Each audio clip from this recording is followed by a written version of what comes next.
नमस्कार दोस्तों, मैं आपका ज्योतिष मित्र दुर्गेश मिश्रा आपका अपने चैनल एस्ट्रो लाइफ में हार्दिक स्वागत करता हूं।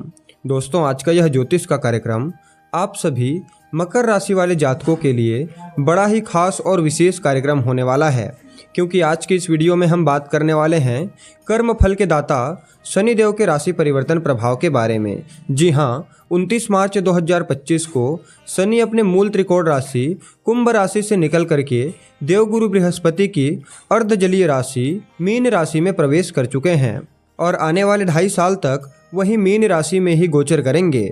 तो आप सभी मकर राशि वाले जातकों के लिए शनि का मीन राशि में गोचर करना कैसा रहेगा, आज के इस वीडियो में विस्तार पूर्वक चर्चा करने का प्रयास करेंगे और जानेंगे कि इस गोचर काल के दौरान शनिदेव आपको क्या क्या शुभ फल प्रदान करेंगे, तो वहीं कहां कहां पर आपको सावधानियां रखने की आवश्यकता पड़ेगी और अंत में कुछ अचूक उपाय भी बताएंगे जिन्हें करके शनि के गोचर को अपने लिए अनुकूल बना सकते हैं।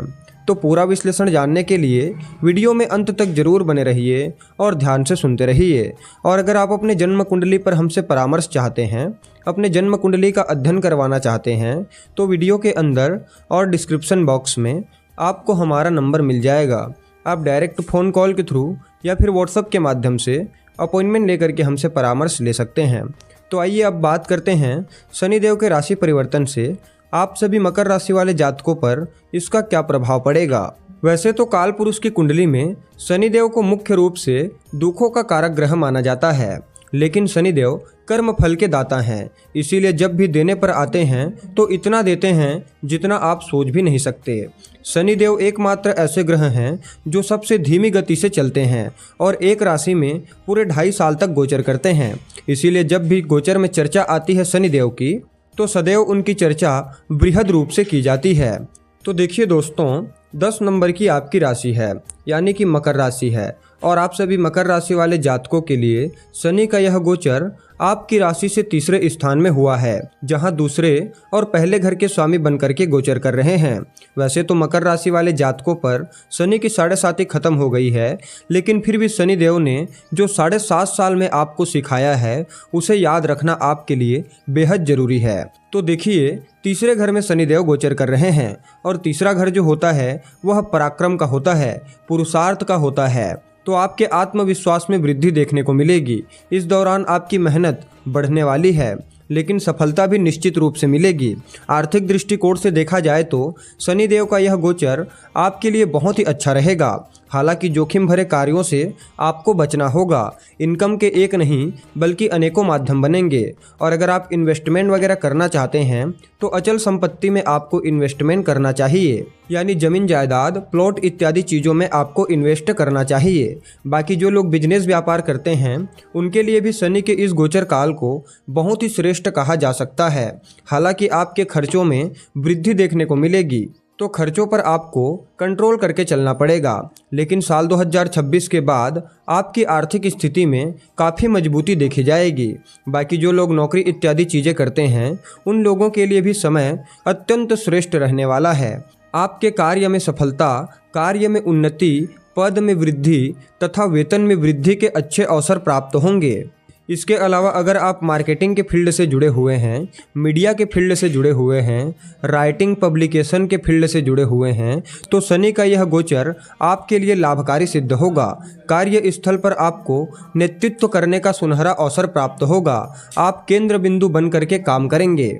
अगर विद्यार्थियों की बात की जाए तो इस दौरान आपको विशेष सफलता मिलने वाली है। खास करके जो लोग प्रतियोगी परीक्षा की तैयारी कर रहे हैं उन्हें तैयार रहना चाहिए। यह समय आपके लिए बेहद अनुकूल है। बाकी जो लोग विदेश में जा कर के पढ़ाई इत्यादि चीज़ें करना चाहते हैं उनके लिए साल 2026 और 27 में अच्छे अवसर दिखाई दे रहे हैं। अगर पारिवारिक दृष्टिकोण से देखा जाए तो शनि का यह गोचर ठीक ठाक दिखाई दे रहा है।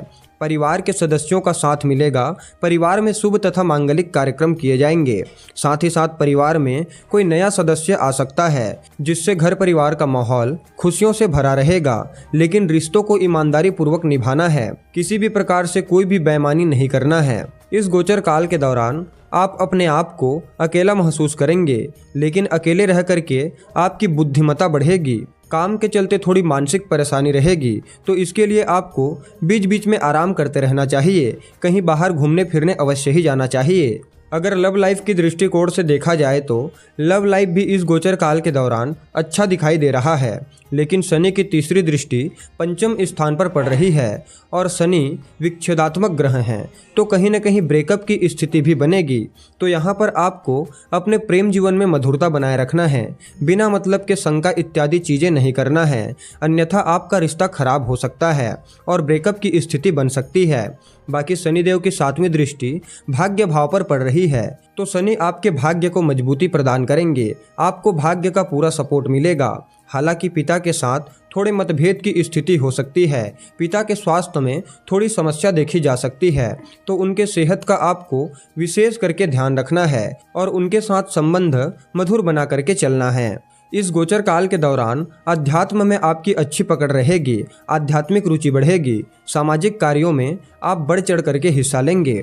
बाकी शनिदेव की 10वीं दृष्टि 12वें स्थान पर यानी कि व्यय भाव पर पड़ रही है, तो अगर आप विदेश जाना चाहते हैं, विदेशी गतिविधियों के साथ जुड़ करके कोई काम कारोबार करना चाहते हैं या फिर करियर में बदलाव करना चाहते हैं, तो यह समय करियर की दृष्टिकोण से बहुत ही शानदार दिखाई दे रहा है। और अगर आप कोर्ट कचहरी की समस्याओं से बहुत ज़्यादा परेशान चल रहे थे, तो वहाँ पर आपको धैर्य रखना होगा, विजयी आपके पक्ष में दिखाई दे रहा है। वैसे तो शनिदेव न्याय के देवता हैं और 7.5 जब आपको ख़त्म हुई है, तो इसका मतलब यह है कि इन 7.5 सालों में शनिदेव ने आपको बहुत कुछ सिखाया है, क्योंकि जब हम परेशान अवस्था में होते हैं तो भगवान के शरणागति के अलावा हमारे पास कुछ भी नहीं होता। तो अध्यात्म के मार्ग को आपको बिल्कुल भी नहीं छोड़ना है, क्योंकि शनिदेव यही चाहते हैं कि आप अध्यात्म में ही जुड़े रहें और अपने कर्मों को करते रहें, क्योंकि इसी से ही आपको मानसिक शांति मिलेगी। बाकी शनिदेव का मीन राशि में गोचर करना आप सभी मकर राशि वाले जातकों के लिए अत्यंत श्रेष्ठ दिखाई दे रहा है, लेकिन अभी भी आपको हनुमान चालीसा का पाठ करते रहना है और ज़रूरतमंद लोगों की सहायता करती रहनी है। और हो सके तो ओम शम शनिश्चराय नमः इस मंत्र का निरंतर जाप करते रहना है, गरीबों को भोजन इत्यादि चीज़ें करवाते रहना है, इससे आपको बहुत अच्छा लाभ प्राप्त होगा। तो मित्रों, उम्मीद करते हैं वीडियो आपको अच्छी लगी होगी। आज के वीडियो में बस इतना ही, फिर मिलते हैं किसी अन्य कार्यक्रम में। तब तक के लिए नमस्कार, जय श्री कृष्णा, राधे राधे।